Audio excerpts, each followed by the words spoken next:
Sasagutin po natin yung tanong na paano pinahahalagahan ng mga Pilipino Muslim ang kanilang kultura tungkol sa pag-aasawa at pagkilala sa mga dato. Ang kultura ng mga Pilipinong Muslim ay may mga aspeto na nakakahawig sa kultura ng mga karating bansa sa Asia. Ito ay ang mga sumusunod. Una, sa pamilya ng mga Pilipinong Muslim ay kinikilala ang ama bilang haligi ng tahanan.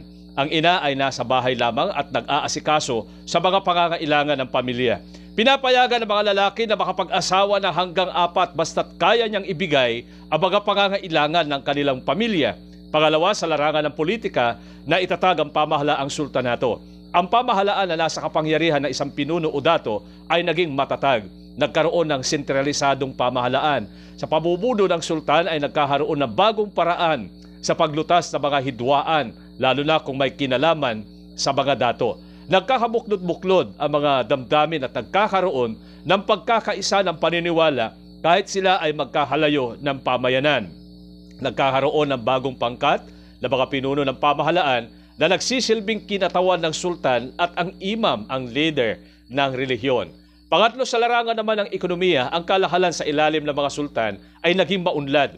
Kontrolado ng sultan ang kalahalang panlabas at mga lupaing hindi tinitirhan o pag-aari na mga datong nasa ilalim ng kanyang kapangyarihan. Hanggang sa muli, maraming salamat po sa inyong pagsubaybay.